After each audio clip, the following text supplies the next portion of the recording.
Bonjour à tous, je vous accueille pour un petit tips que je voulais partager avec vous.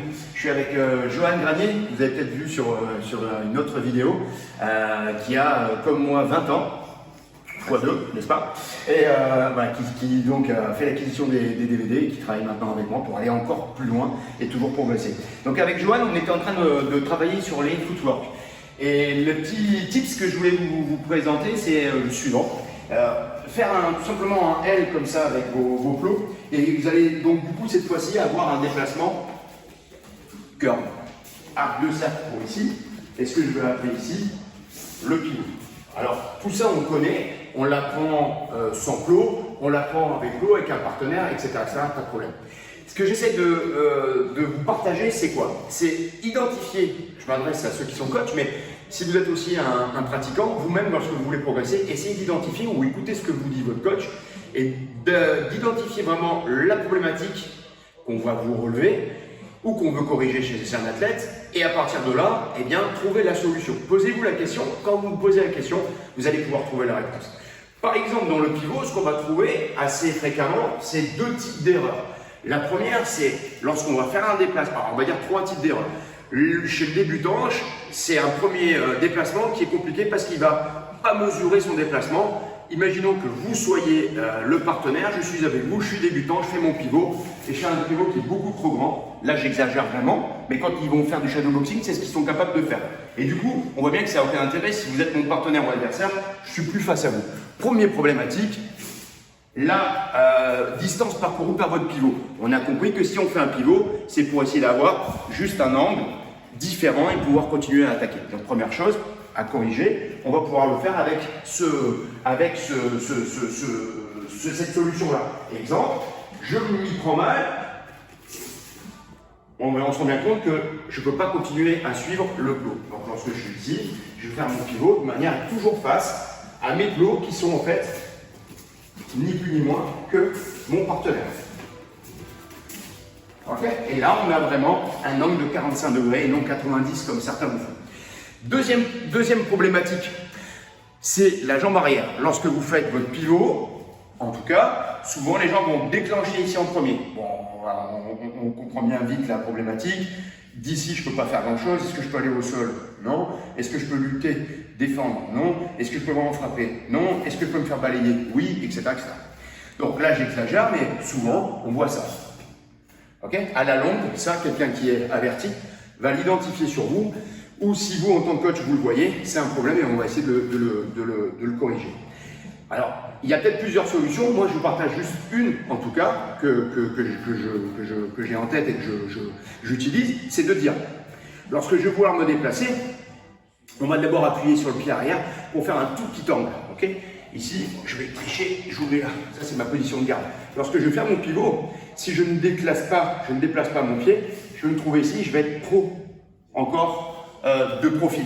Alors que si je fais juste ceci, premier avantage, je vais pouvoir me déplacer en ayant un meilleur angle et en ayant une meilleure position de garde. Les pieds ne vont pas être sur la même ligne.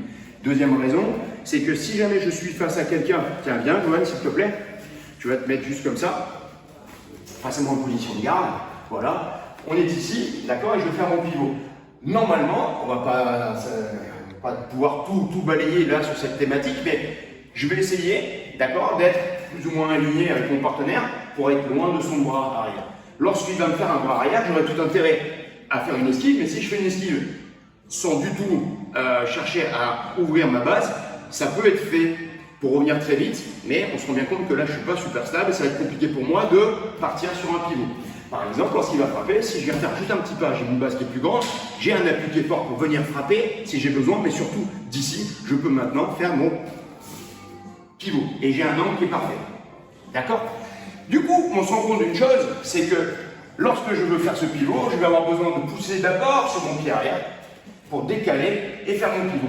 Ce que souvent on va encore identifier comme problématique chez certains d'entre nous ou certains élèves qui démarrent. Du coup, ici, je vous propose avec ce plot la solution suivante. Je veux aller du plot blanc au plot blanc. Je suis obligé de faire un pas donc latéral. Ici, je vais bien travailler sur quelque chose de linéaire, c'est intéressant, je ne pars pas en crabe, je maîtrise. Deuxième raison qui est intéressante, c'est que pour partir là-bas, je n'ai que la solution de pousser pied arrière pour décaler pied gauche. Pousser pied arrière pour décaler mon pied gauche. Si ce n'était pas le cas, je pousserai, je prendrai appui sur mon pied gauche et je croiserai. Donc, pas bon. Donc là, j'apprends à pousser pied arrière pour me déplacer. Je veux toujours me déplacer vers le clou blanc. Je dois donc toujours pousser sur mon pied arrière. Pas de problème, je décale. Mais si je continue, je m'en vais par là. Donc l'idée du pivot, c'est quoi? C'est d'apprendre à faire pouce pied arrière, décale la jambe, bien faire un arc de cercle ou, de manière à être toujours face à mes plots qui sont mes partenaires. Et si j'ai besoin, je vais encore équilibrer avec la du pivot et je m'en vais. Encore une fois, rapidement, je fais mon déplacement latéral, latéral, latéral, je pousse, pivot, boum, latéral, latéral. Maintenant, l'autre déplacement, qu'on peut appeler arc de cercle, curve, ce que vous voulez, etc., etc. À partir de là, je vais pousser pied gauche pour faire mon déplacement latéral. Je dois aller au clou blanc, je vais pousser toujours sur mon pied latéral, mais là, je m'en vais. Donc, je vais pousser sur mon pied avant, arrondir ici mon déplacement avec la pied arrière, et je vais chercher quoi? À venir de face. Deuxième problématique, viens s'il te plaît. Il est en garde, je suis en garde. On veut partir en arc de cercle, souvent les personnes font ça. Un grand pas latéral, il y en a et il se retrouve très très loin. Du coup, pour lui, c'est aussi facile de me voir et de revenir facilement me mettre la pression. Et je ne peux pas être vraiment agressif. Du coup, qu'est-ce qu'on va chercher à faire? On va pousser le pied gauche, décaler juste un peu ce pied-là, avancer celui-là. Et là, je ne suis pas bien placé. Donc l'erreur qui est commune, c'est souvent de pousser ici, de partir avec un arc de cercle et de ramener le pied gauche. Et on se retrouve là. Alors pour corriger ça, je vous propose de travailler avec ce flow où vous allez chercher à faire pouce, pouce, décale, arc de cercle. Et maintenant ce pied-là va aller chercher le partenaire qui est le flow. Va, vous vous rappelez l'histoire, pivot, je décale, arc de cercle et je m'en vais latéral. Je pousse, j'envoie arc de cercle, mon pied avant ici, me fait un arc de cercle. Je tourne, je contourne, je m'enroule autour du flow. Ça marche? Rapidos et rapidement.